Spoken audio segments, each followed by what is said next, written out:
अच्छा दोस्तों, ये है पाकिस्तान का आखिरी स्टेशन और यहाँ पर रेलवे की पटरी बंद कर दी गई है। इसके आगे जम्मू का इलाका है। ये स्टेशन आज भी अपनी असली हालत में मौजूद है, लेकिन बर्बाद हो चुका है। पटरी को तो यहाँ पे बंद कर दिया गया है। और ट्रेन जब ये पटरी बिछाई गई थी 1925 को 24 को, उस वक़्त भी ट्रेन जो है ना वो यहाँ से आगे नहीं जाया करती थी। उस वक़्त हालांकि पाकिस्तान और इंडिया नहीं बने थे, सारा एक ही इलाका था। लेकिन उस वक़्त भी अंग्रेज़ ने सिर्फ ये चाकमरू तक ही पटरी बिछाई थी। आज आप देख सकते हैं ये पटरी बिल्कुल बर्बाद हो गई है, क्योंकि 1947 के पार्टीशन के बाद भी यहाँ पर ट्रेन चलती रही, लेकिन तकरीबन सन 2000 तक या 1998 तक तो चलती रही। अब ये जो शकरगढ़ चाकमरू नारोवाल रेलवे ट्रैक है, ये बिल्कुल बर्बाद हो रहा है। यहाँ पे कोई ट्रेन नहीं चल रही। बेग दोस्तों, और आज हम आपको दिखाते हैं पाकिस्तान और जम्मू की सरहद पर पाकिस्तान का आखिरी स्टेशन। ये उसका टिकट घर है जहां से बुजुर्ग टिकटें लेते थे, और इस स्टेशन का नाम है चाकमरू। ये तहसील शकरगढ़ में वाक़या है, जिला नारोवाल है। और 1947 तक भी यहाँ पर बहुत रौनकें हुआ करती थी। उसके बाद फिर जब हिंदू सिख इस इलाके से चले गए, सिर्फ मुसलमान रह गए, फिर भी यहाँ पर बहुत ज़्यादा जो है ना वो रश होता था। इस इलाके के बहुत सारे लोग ये ट्रेन की सवारी पर सफ़र करते थे। लेकिन अब तकरीबन को 25-26 साल हो गया यहाँ पर ट्रेन नहीं चल रही। और ये जो अंग्रेज़ का बनाया हुआ रेलवे का निज़ाम है, इस इलाके में बिल्कुल तबाह बर्बाद होकर रह गया है। चले आपको दिखाते हैं इसकी जो मेन इमारत है, प्लेटफॉर्म है, ये सारा कुछ आप देख सकते हैं। ये बेंचेस जो मुसाफिरों के बैठने के लिए बनाए गए थे, ये बरामदे, ये सारा कुछ आज वहाँ पे मौजूद है। अगर नहीं तो वो दोस्त, वो बुजुर्ग, वो हमारी जो पुरानी माएँ बहनें, वो मौजूद नहीं है। ये मैं इसके आ गया प्लेटफॉर्म पर, और यहाँ आपको ये बता दूँ कि ये जो है ना, ये स्टेशन मास्टर के कमरे और टिकट घर वगैरह थे। ये इसकी मेन बिल्डिंग थी जो अभी आप देख रहे हैं, जहाँ पर आप मुसाफिर खाना कह सकते हैं। ख़वातीन बैठ के तो ट्रेन का इंतज़ार करती थी। ये जो फर्श है, ये जो ज़मीन है जहाँ पे अभी मैं चल रहा हूँ, यहाँ पर टिकट लेने के बाद मुसाफिर आ जाते थे और फिर करते थे ट्रेन का वेट कि अब ट्रेन जो है ना वो नारोवाल की तरफ जाएगी। एक चीज़ मैं आपको ये बता दूं कि मेरा अभी रुख जो है ना वो है वेस्ट की जानिब, यानी कि लहिंदे की तरफ है। मेरे ए बिल्कुल राइट साइड ਦੇ ਉੱਤੇ अगर ਤੁਸੀਂ देखो तो इधर ए स्टेशन का आखिरी कोना है, और इस तो अगे कोई एक अद्धा पिंड है, तो फिर जम्मू की बॉर्डर आ जाती है। अच्छा, यह स्टेशन पाकिस्तान का आखिरी स्टेशन यानी कि 1947 तो बाद नहीं बनया। 1947 तो पहले भी ये आखिरी स्टेशन से, इस तो अगे अंग्रेज़ ने भी ट्रैक नहीं सी विछाया। हुण तुसीं आंदे होवोगे कि ना चाकमरू क्यों है। देखो ਜਿਹੜੀ कि असी किताबों 'ਚ चीज़ां पढ़ियां ने, या ਜਿਹੜੀਆਂ ਸਾਨੂੰ पता ਚੱਲਿਆ मुख्तलिफ ਬਜ਼ੁਰਗਾਂ को, या ਜਿਹੜੀ ਹਿਸਟੋਰੀਕਲ ਲੋਕ ਨੇ, ਉਹਨਾਂ ਨੇ ਦੱਸਿਆ ਕਿ ਜੀ ਇੱਥੇ ਜਦੋਂ ਅੰਗਰੇਜ਼ ਨੇ 1925-26 ਦੇ ਵਿੱਚ ਜਦੋਂ ਟਰੈਕ ਵਿਛਾਇਆ ਨਾ, ਤੇ ਇੱਥੇ ਉਹਨਾਂ ਨੂੰ ਜ਼ਮੀਨ ਚਾਹੀਦੀ ਸੀ ਸਟੇਸ਼ਨ ਵਾਸਤੇ। ਤੇ ਇੱਥੇ ਲਾਲਾ ਅਮਰਨਾਥ ਸੀ, ਬਹੁਤ ਅਮੀਰ ਤਰੀਨ ਹਿੰਦੂ ਇੱਕ ਖਾਨਦਾਨ ਦਾ ਇੱਕ ਰਈਸ ਸੀ, ਤੇ ਉਹਨੇ ਅੰਗਰੇਜ਼ ਨੂੰ ਆਖਿਆ ਕਿ ਤੁਸੀਂ ਅਗਰ ਇਹਨੂੰ ਮੇਰੇ ਨਾਂ ਤੇ ਸਟੇਸ਼ਨ ਮਨਸੂਖ ਕਰ ਦੋਗੇ ਤੇ ਫਿਰ ਜ਼ਮੀਨ ਤੁਸੀਂ ਮੇਰੀ ਲੈ ਲਓ। ਫਿਰ ਉਹਨੇ ਕਈ ਏਕੜ ਰਕਬਾ ਜਿਹੜਾ ਨਾ ਉਹ ਫਿਰ ਦੇ ਦਿੱਤਾ ਅੰਗਰੇਜ਼ ਨੂੰ, ਔਰ ਇਹਦਾ ਨਾਂ ਫਿਰ ਉਹਦਾ ਚਾਕਮਰੂ ਰੱਖ ਦਿੱਤਾ ਗਿਆ। ਪਿੰਡ ਦਾ ਨਾਂ ਵੀ ਚਾਕਮਰੂ, स्टेशन का नाम भी चाकमरू। और ये फिर जनाब इस तो अगे जम्मू की सरहद हैगी है। तो चलो तुहानूं होर मजीद विखालने आ। इत्थे जिहड़ा समान बनाया गया सी, जिस तरह कि तुसीं देखो इह रखड़ी है, तुहानूं मैं दिखा लना। ये सी जिहड़ा सिग्नल नूं डाउन करीदा या अप करीदा ना, ये वो निज़ाम है, ठीक है ना। हुण ये खत्म हो चुका, लेकिन यह तुसीं देखना, जिहड़ा वर्कर रेलवे का मुलाजम हुंदा सी ना, उन्हें जो ट्रेन आउंदी सी ना, सिग्नल डाउन करना हुंदा सी ना, ਤੇ ਇਹਨੂੰ ਘੁਮਾਈ ਜਾਂਦਾ ਹੁੰਦਾ ਸੀ। ਘੁਮਾਈ ਜਾਣਾ ਤੇ ਇਹਦੇ ਉੱਤੇ ਤਾਰ ਜਿਹੜੀ ਹੈ ਨਾ ਉਹ ਖਿੱਚੀ ਜਾਂਦੀ, ਵਲੀ ਜਾ ਰਹੀ ਹੁੰਦੀ ਸੀ, ਠੀਕ ਹੈ ਨਾ। ਵੀ ਫਿਰਕੀ ਲੱਗੀ ਥੱਲੇ, ਤੇ ਇਹ ਵੀ ਹੈ। ਉਹ ਫਿਰ ਜਿਹੜਾ ਅੱਗੇ ਸਿਗਨਲ ਲੱਗਾ ਹੁੰਦਾ ਨਾ, ਉਹਨੂੰ ਜਦੋਂ ਖਿੱਚ ਲੱਗਦੀ ਨਾ, ਤੇ ਉਹ ਸਿਗਨਲ ਡਾਊਨ ਹੋ ਜਾਂਦਾ ਸੀ। ਯਾਨੀ ਕਿ ਡਾਊਨ ਦਾ ਮਤਲਬ ਹੈ ਕਿ ਹੁਣ ਗੱਡੀ ਜਿਹੜੀ ਹੈ ਉਹਨੂੰ ਸਿਗਨਲ ਦੇ ਦਿੱਤਾ ਗਿਆ ਕਿ ਉਹ ਆ ਸਕਦੀ ਹੈ।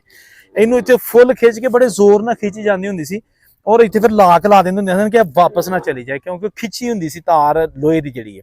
ਇੱਥੇ ਫਿਰ ਲਾਕ ਲਾ ਕੇ ਇਹਨੂੰ ਇੱਥੇ ਛੱਡ ਕੇ ਨਾ, ਜਦੋਂ ਫਿਰ ट्रेन चली जाती सी ना, फिर वो लाक खोलते होंदे सन ते इहनूं कर दिंदे हुंदे सन, छड्ड दिंदे हुंदे सन, और ये आटोमैटिक इस तरह जिहड़ा ना पिछे नूं चली जाती सी, और सिग्नल जिहड़ा ना वापस उत्ते नूं चला जांदा हुंदा सी।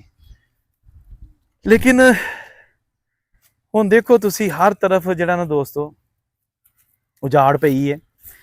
जग जिउंदियां दे मेले कहंदे ने कि कोई घर है, कोई स्टेशन है, या कोई भी ऐसी चीज़ है जिन्नी देर तक वो इस्तेमाल च रहिंदी है, वो खूबसूरत भी हुंदी है ਔਰ ਉੱਥੇ ਰੌਣਕ ਵੀ ਹੁੰਦੀ ਹੈ। ਤੇ ਤੁਸੀਂ ਜਿੱਦਾਂ ਮਰਜ਼ੀ ਮਹੱਲ ਬਣਾ ਲਓ, ਲੇਕਿਨ ਉਹਦੇ ਵਿੱਚ ਰਵੋ ਨਾ ਤੇ ਉਹ ਵੀ ਖੰਡਰ ਬਣ ਜਾਏਗਾ। ਚਲੋ ਖੈਰ ਤੁਹਾਨੂੰ ਇਹਦੀਆਂ ਹੋਰ ਵੀ ਚੀਜ਼ਾਂ ਦਿਖਾ ਲੈਂਦੇ ਆ। ਅੱਛਾ ਦੋਸਤੋ, ਪਾਕਿਸਤਾਨ ਤੇ ਜੰਮੂ ਦੀ ਸਰਹੱਦ ਦੇ ਉੱਤੇ ਆਖਰੀ ਸਟੇਸ਼ਨ ਜਿਹੜਾ ਨਾ, ਇਹ ਸਿਗਨਲ ਤੇ ਤੁਸੀਂ ਦੇਖ ਰਹੇ ਹੋ, ਤੇ ਇਹ ਜਿਹੜੇ ਨੇ ਇਹ ਵੀ ਲੀਵਰ ਵਗੈਰਾ ਨੇ ਜਿਹੜੇ ਹੁਣ ਆਹਿਸਤਾ ਆਹਿਸਤਾ ਖਤਮ ਹੁੰਦੇ ਜਾ ਰਹੇ ਨੇ। ਪਤਾ ਨਹੀਂ ਕਿਸ ਮਕਸਦ ਲਈ ਹੁੰਦਾ ਸੀ ਹੈ ਜੀ, ਲੇਕਿਨ ਹੁਣ ਦੇਖੋ ਤੁਸੀਂ ਇਹ ਖਤਮ ਹੋ ਗਿਆ। ਅੱਛਾ ਮੈਂ ਤੁਹਾਨੂੰ ਇੱਕ ਚੀਜ਼ ਹੋਰ ਦਿਖਾ ਲਣਾ ਇੱਥੇ, ਇਹ ਦੇਖੋ ਇਹ ਹੈਗਾ ਉਹ ਲੀਵਰ ਜਿਹਦੇ ਨਾਲ ਜਿਹਨੂੰ ਘੁਮਾ ਕੇ ਸਿਗਨਲ ਡਾਊਨ ਕਰੀਦਾ ਹੁੰਦਾ ਸੀ। ਇਹ ਦੇਖੋ ਤੁਸੀਂ, ਜਿਹੜਾ ਕਾਂਟੇ ਵਾਲਾ ਬੰਦਾ ਹੈ ਨਾ, ਜਿਹੜਾ ਇਹ ਕਾਂਟਾ ਜਾਂ ਇਹ ਚੇਂਜ ਕਰਦਾ, ਉਹ ਇਹਨੂੰ ਘੁਮਾਉਂਦਾ ਹੁੰਦਾ ਸੀ, ਠੀਕ ਹੈ ਨਾ। ਇਹ ਹੁਣ ਤੇ ਘੁਮਾਇਆ ਨਹੀਂ ਜਾ ਰਿਹਾ, ਇਹ ਦੇਖੋ ਠੀਕ ਹੈ ਨਾ। ਜਿਸ ਤਰ੍ਹਾਂ ਖੂਹੀ 'ਚੋਂ ਪਾਣੀ ਨਹੀਂ ਕੱਢੀਦਾ, ਤੇ ਇਹ ਤਾਰ ਜਿਹੜੀ ਹੈ ਨਾ ਇਹ ਖਿੱਚੀ ਜਾਂਦੀ ਹੁੰਦੀ ਸੀ, ਔਰ ਉਹ ਫਿਰ ਉੱਤੇ ਜਿਹੜਾ ਸਿਗਨਲ ਹੈ ਨਾ, ਠੀਕ ਹੈ ਨਾ, ਇਹ ਜਿਹੜਾ ਇਹ ਅਪ ਜਾਂ ਡਾਊਨ ਹੋ ਜਾਂਦਾ ਹੁੰਦਾ ਸੀ। ਲੇਕਿਨ ਹੁਣ ਇਹ ਦੇਖੋ ਤੁਸੀਂ ਕਿ ਇਹ ਕਾਂਟੇ ਵਾਲੇ ਦੀ ਕੁੱਲੀ ਵੀ ਬਰਬਾਦ, ਇਹ ਲਿਵਰ ਵੀ, ਫਿਰਕੀ ਵੀ ਬਰਬਾਦ, ਤੇ ਇਹ ਜਿਹੜਾ ਸਿਗਨਲ ਹੈ ਵੀ ਬਰਬਾਦ। ਤੇ ਇਹ ਜਿਹੜੇ ਦਰਖਤ ਨੇ ਇਹਨਾਂ ਦੇ ਵਿੱਚ ਹੈਗਾ ਸਟੇਸ਼ਨ, ਕਿਉਂਕਿ ਇਹ ਸਿਗਨਲ ਹੈਗਾ, ਇੱਥੇ ਹੈਗਾ ਸਟੇਸ਼ਨ ਚੱਕ ਅਮरूद, ਉੱਥੇ ਚੱਲਨੇ ਆ। अच्छा दोस्तों, ये बोर्ड है, ठीक है ना, जो स्टार्टिंग या एंड पे प्लेटफॉर्म के लगा होता है, ये यहाँ पे भी मौजूद है। और इसके ऊपर 1947 से पहले हिंदी, उर्दू और इंग्लिश में चक अमरूद लिखा होता था। अभी सिर्फ यहाँ पर उर्दू और इंग्लिश में, मेरा ख्याल वो भी नहीं रहा, वो भी मिट गया है। तो ये जनाब बुज़ुर्गों की यादों वाला एक जगह है जो आपको दिखाई जा रही है जी, उस प्लेटफॉर्म पे जहाँ पे कभी ये सामने बिल्कुल मेरा ये देखें रेलवे ट्रैक है, कितनी रौनक होती होगी। अच्छा ये सामने अगर देखेंगे ना कैमरे में, तो ये गांव है बिल्कुल साथ, ठीक है ना, चक अमरूद।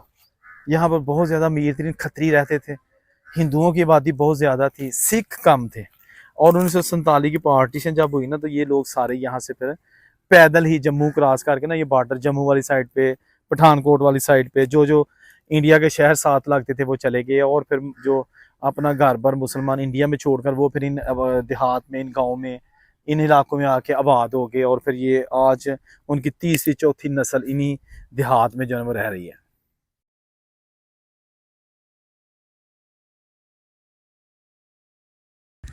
ये टैंकी है पानी वाली, और ये भी अंग्रेज़ दौर की निशानी है, ये बाद की निशानी नहीं है।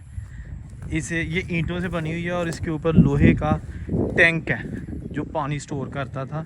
और इस स्टेशन और ट्रेन में जो पानी डाला जाता है उसकी ज़रूरियात को पूरा करता था, ठीक है ना। ये देखें, ये टैंकी जनाब बड़ी मुनफरद किस्म की है, और ये इसके अंदर, और ये टैंकी देखें, ठीक है ना। यहाँ पे क्वार्टर भी बने हुए हैं,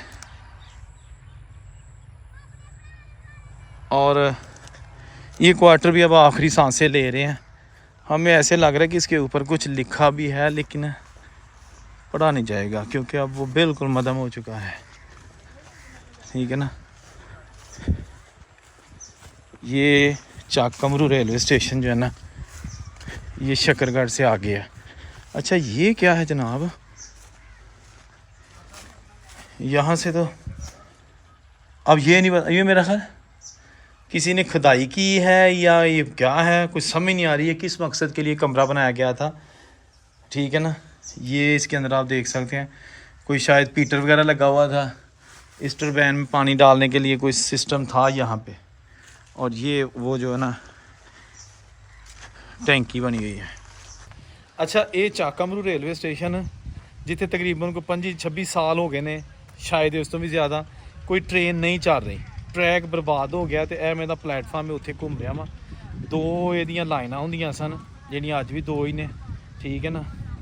एक है प्लेटफार्म के नाल लाइन, है जी है दूसरी है जी है ना नाल क्रॉसिंग लाइन हैगी है, ठीक है। यह उत्थे पानी भरन वास्ते ट्रेन दे विच ना लीवर भी लगे ने, क्योंकि आखिरी स्टेशन हुंदा सी। ते जदों इत्थे फिर ट्रेन आके खड़ी हुंदी सी ना, इस तो अगे नहीं सी जांदी हुंदी, ते विच पानी भरिया जांदा हुंदा सी इन्ना लीवर दे नाल पाइप ला के ट्रेन दे उत्ते। अच्छा यह तुसीं देख सकदे हो, असल में प्लेटफार्म ते चल रहा वा, ठीक है ना। और यह हैगा आखिरी कोना, इस तो अगे फिर ट्रेन जिथे नहीं सी जांदी हुंदी। हुण तुहानूं दिखा लैने आ, बोर्ड लग्या इत्थे, ਇਹਦੇ ਉੱਤੇ ਵੀ ਜਿਹੜਾ ਨਾ ਹੁਣ ਜਿਹੜਾ ਚੱਕ ਅਮਰੂ ਲਿਖਿਆ ਹੁੰਦਾ ਸੀ ਉਹ ਤੇ ਹੁਣ ਨਹੀਂ ਨਜ਼ਰ ਆ ਰਿਹਾ, ਮੇਰਾ ਖਿਆਲ ਮਿਟ ਗਿਆ। ਲੇਕਿਨ ਬੋਰਡ ਅੱਜ ਵੀ ਮੌਜੂਦ ਹੈ, ਲਾਈਨਾਂ ਮੌਜੂਦ ਨੇ, ਪਾਣੀ ਵਾਲੀ ਟੈਂਕੀ ਅੰਗਰੇਜ਼ ਦਾ ਉਹਦੀ ਨਿਸ਼ਾਨੀ ਉਹ ਮੌਜੂਦ ਹੈ। ਤੇ ਬਸ ਇਹ ਵੀ ਹੁਣ ਸਟੇਸ਼ਨ ਜਿਹੜਾ ਨਾ ਆਖਰੀ ਸਾਹਾਂ ਲੈ ਰਿਹਾ। ਇਹ ਇਹਦੇ ਉੱਤੇ ਲਿਖਿਆ ਦਾ ਕੁਝ ਗੌਰ ਨਾਲ ਅਗਰ ਦੇਖੀਏ ਨਾ ਤੇ ਚੱਕ ਅਮਰੂ ਲਿਖਿਆ CHAKAMRU, ਤੇ ਇਹ ਉਰਦੂ ਦੇ ਵਿੱਚ ਲਿਖਿਆ, ਠੀਕ ਹੈ ਜੀ। ਦੂਸਰੀ ਸਾਈਡ ਤੇ ਵੀ ਭਲਾ ਨਜ਼ਰ ਆ ਰਿਹਾ ਜਾਂ ਨਹੀਂ? ਨਹੀਂ, इधर भी वही मदम ही है, ठीक है ना, ਚੱਕ ਅਮਰੂ लिखा है लेकिन नहीं पढ़िया जा रहा। अच्छा स्टेशन है ਚੱਕ ਅਮਰੂ ਤੇ ਲਿਖਿਆ ਉਰਦੂ ਇੰਗਲਿਸ਼ ਦੇ ਵਿੱਚ। ਤੇ ਇਹ ਇਹਦਾ ਪੁਰਾਣਾ ਜਿਹੜਾ ਸਟੋਰ ਰੂਮ ਹੁਣ ਬਣ ਗਿਆ, ਦਫ਼ਤਰ ਹੈਗਾ ਸੀ ਸਟੇਸ਼ਨ ਮਾਸਟਰ ਦਾ। ਇਹਦੇ ਅੰਦਰ ਕੁਝ ਪੁਰਾਣਾ ਸਮਾਨ ਵੀ ਪਿਆ, ਤੁਹਾਨੂੰ ਦਿਖਾ ਲੈਂਦੇ ਆ, ਕਿਉਂਕਿ ਇਹਦੇ ਦਰਵਾਜ਼ੇ ਤੇ ਬੰਦ ਨੇ, ਬਲਕਿ ਦਰਵਾਜ਼ੇ ਤੇ ਬਰਾਏ ਨਾਮ ਨੇ ਟੁੱਟੇ ਨੇ। ਤਾਲਾ ਤੇ ਸੀ ਦੇਖੋ, ਇਹ ਤਾਲਾ ਲੱਗਾ।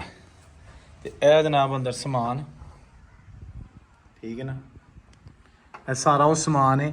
ਬੈਂਚ, ਕੁਰਸੀਆਂ, ਸਕੇਲ, ਇਹ ਕੰਡੇ ਨੇ, ਠੀਕ ਹੈ ਨਾ। ਇਹ ਦੇਖੋ ਤੁਸੀਂ, ਇਹ ਫਰਸ਼ੀ ਕੰਡਾ ਹੈ, ਇਹਦੇ ਉੱਤੇ ਫਰਸ਼ ਹੁੰਦਾ ਸੀ ਲੋਹੇ ਦਾ, ਤੇ ਇਹ ਇਹਦਾ ਲੀਵਰ ਹੈ। ਇਹ ਜਨਾਬ ਬੈਂਚ ਹੈਗਾ, ਟਿਕਟਾਂ ਜਿਹਦੇ ਵਿੱਚ ਹੁੰਦੀਆਂ ਸਨ, ਉਹ ਕੁਰਸੀ ਹੈ। ਤੇ ਇਹ ਬੈਂਚਸ ਜਿਨ੍ਹਾਂ ਦੇ ਬਹਿ ਕੇ ਲੋਕੀ ਮੁਸਾਫਰਖਾਨੇ ਇੰਤਜ਼ਾਰ ਕਰਦੇ ਹੁੰਦੇ ਸਨ। ਅੰਗਰੇਜ਼ ਦੌਰ ਦਾ ਬਣਾਇਆ ਜਨਾਬ, ਤੁਹਾਨੂੰ ਇਹ ਸਮਾਨ ਦਿਖਾਇਆ ਜਾ ਰਿਹਾ, ਜਿਹੜਾ ਕਿ ਹੁਣ ਟੁੱਟੀਆਂ ਖਿੜਕੀਆਂ ਦਰਵਾਜ਼ਿਆਂ ਦੇ ਵਿੱਚ ਮੌਜੂਦ ਹੈ। ਇਹ ਦੇਖੋ ਤੁਸੀਂ, ਇਹ ਬਿਜਲੀ ਦਾ ਇੰਤਜ਼ਾਮ ਹੈ। ਔਰ ਇਹ ਇੱਕ ਦਰਵਾਜ਼ਾ ਹੈ, ਇਹਨੂੰ ਵੀ ਸੀਲ ਕੀਤਾ ਗਿਆ, ਫੱਟੀਆਂ ਲਾ ਕੇ ਲੋਹੇ ਦੀਆਂ ਪੱਤਰੀਆਂ, ਤਾਲਾ भी लाया। अब बरामदा तुसी देख सकते हो, ठीक है ना। ये आप देख सकते हैं, यहाँ पे जो रेलवे लाइन है ना, वो स्टेशन की तरफ जब जाती थी तो 2 हो जाती थी, और यहाँ आके फिर एक रेलवे लाइन बन गई है। और यहाँ करके एक बैरियर लगा हुआ है, जहाँ जो कि इस चीज़ का सबूत है कि इससे आगे रेलवे का इंजन या रेलवे की कोई भी चीज़ है ना, वो आगे नहीं जा सकती। वो मैं आपको दिखाता हूँ, ये देखें, ये लीवर लगे हुए हैं यहाँ से लाइन को जो है ना वो चेंज करने के लिए, ठीक है ना। ये भी जनाब आप देखें, पता नहीं केड़ी किस्म का लोहा लाया है भाई, और ना इनू जंग लगा है, ना ये टूटा है, ना ही कोई ला के लैके गया है। और ये जनाब आपको दिखा रहे हैं